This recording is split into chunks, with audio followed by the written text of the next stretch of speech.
Right, welcome back to the deep dive. Great to have you with us. Today we're tackling, well, a huge concept, something that affects almost everything, the state. hmm We hear that term constantly, right? The state this, the state that. But what is it fundamentally? And how does it actually work, especially within global capitalism? Yeah. You've given us a really fantastic set of sources for this deep dive, articles, research, even some video talks, all trying to get under the hood of this powerful institution. That's right. And our mission really is to distill what these sources are saying about its history, its core function, and its role today. And it feels especially relevant now, doesn't it? Absolutely. These sources argue that the state isn't some neutral referee. Mm-hmm. You know, it's deeply tied into specific power dynamics. Okay. And understanding that is crucial, especially when, as one source puts it, political turmoil seems to be revealing the capitalist system's most intimate and secret inner workings. Revealing the inner workings. Okay, let's unpack that right away then. These sources, they jump right in with a very direct definition, quite provocative, actually. You could do. They basically say the state can be defined as armed bodies of men. So police, military, courts, judiciary, the whole apparatus. hmm And crucially, these bodies are there primarily to defend the property relations of the ruling class. That's Yeah. that's a very specific viewpoint, isn't it? Compared to how maybe many of us usually think about the state. It really is. And if you connect that definition to the bigger picture, it suggests the state's structure, its very function, isn't geared towards some universal public good, not in the way it's often presented anyway. Right. Instead, it's framed here as the main tool. The main tool for imposing and preserving the rule of, and I'm quoting here, a tiny minority of outrageously wealthy capitalists over the vast majority. A specific tool for a specific job then. Exactly. Like you wouldn't use a wrench to hammer a nail, right? Yeah. These sources argue the state is that specialized tool designed to maintain a very particular economic and social order. It really shifts the perspective away from, say, a benevolent protector. Okay, that's a stark reframe. So if it's a tool like that, you have to ask, has this tool always been around? Or did it develop historically? Yeah, good question. And the sources are pretty emphatic. Yeah. It's not an eternal fixture. It arose historically. Okay. They point towards thinkers like Frederick Engels, his work on the origins of the family, private property, and the state, and this whole method of historical materialism as the way to understand its emergence. Historical materialism. Right. Okay. So the idea that economic conditions fundamentally shape society's structures. Basically, yes. And according to that approach, the state, as we know it, really came into being alongside class society and the concept of private property. Before that, the need for this kind of separate repressive body just wasn't there in the same way. And if it emerged historically, well, that implies it might not be permanent either. One of the articles brings up the Magna Carta, from 1215. Ah, yes, the cornerstone of liberty, we're often told. Right. But these sources frame it differently, not as some timeless declaration, but as a direct result of class conflict. King John making concessions to his nobles who were in revolt, basically limiting his own power in exchange for their loyalty. So less about universal rights, more about a power struggle between factions of the ruling class back then. Exactly. It shows law not as some abstract ideal, but as shaped by and reflecting these power dynamics and class interests. Okay, so historical origins rooted in class conflict. But what about today? The sources talk about how the state, especially bourgeois democracy and the rule of law, is often deliberately mystified. hmm We're taught to see these things as fundamental truths, almost sacred, like they're woven into the fabric of the universe. What's the purpose of that mystification according to these texts? And what happens when that starts to fray? Well, the argument is that this mystification helps maintain legitimacy and consent. But when you get constitutional crises, and the sources mention recent examples, Britain, the US, Spain, Poland, Brazil, We've certainly seen a few of those. right? These moments risk pulling back the curtain on that mystification. They expose the underlying structures, the contradictions that the aura of mystery and power usually hides. Like the Wizard of Oz moment you mentioned earlier. Kind of, yeah.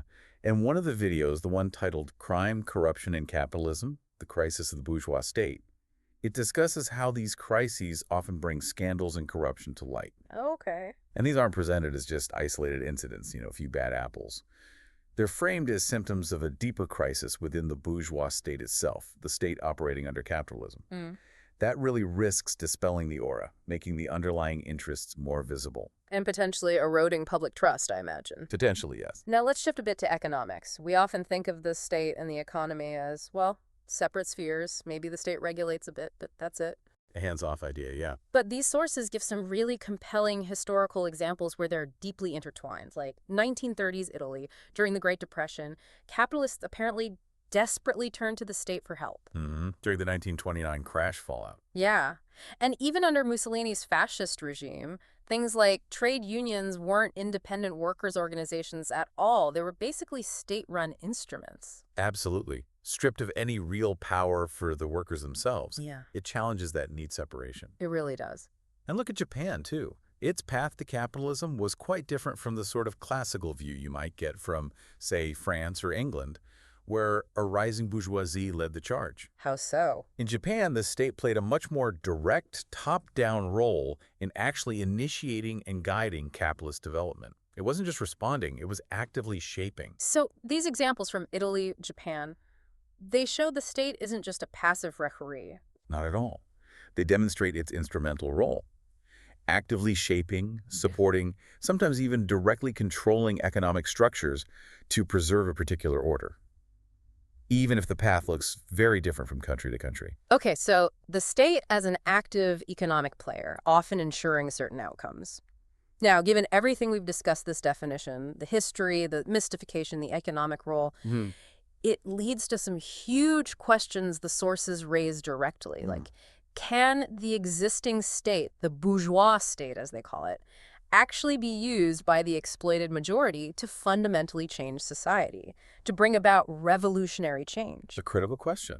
And related to that, can genuine political power for the working class be won just through elections, working within the existing system? Yeah, these are the million-dollar questions, aren't they? Yeah. And the sources, generally speaking, lean towards a no. Really? So you can't just take over the existing machinery? The argument presented is that the capitalist state, including its repressive forces, police, military, is fundamentally designed to protect the ruling class and its property.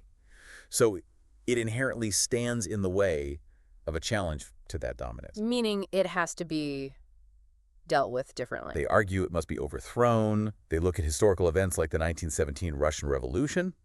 One video specifically discusses the Marxist approach to the seizure of power. Seizure of power, not just winning votes. Right. It's about dismantling the old state and replacing it with something entirely new, often termed workers' democracy power, based in workers' councils, distinct from what they call formal democracy under capitalism, which they see as often masking where real power lies. So a fundamental break, not a gradual reform using the existing structures. That's the perspective strongly implied, yes. And they contrast different approaches, series Marxism or anarchism. Yeah. Gets into some of those debates about how to challenge state power. And this isn't just history. You mentioned contemporary relevance earlier. Exactly. There's an audio discussion reference, the Iranian Revolution and the question of the state, which connects this whole framework to modern movements. It shows these aren't just dusty old ideas. They see them playing out now. Yes, and just to show the variety within capitalism, there's an article on Russia, the nature of the Putin regime. Okay, how does that fit in? It details how that regime, while capitalist, has very distinct features. It's different from traditional bourgeois regimes in the West. It talks about Bonapartism, a more authoritarian state, trying to balance between classes to maintain order. So the state form can vary quite a bit, even while serving a similar underlying function. That's the idea presented. It adapts to specific national histories and circumstances, but its core role, according to these sources, remains the preservation of existing property relations. Wow. Okay, we have covered a lot of ground here. A really intense look at the state based on these sources. It's deep stuff. From that stark definition, an instrument of a class through its historical roots, its role in crises, its economic involvement, and these ideas about challenging it, it definitely gives you a different lens for looking at, well, pretty much everything in the news. Political clashes, economic policies, debates about democracy.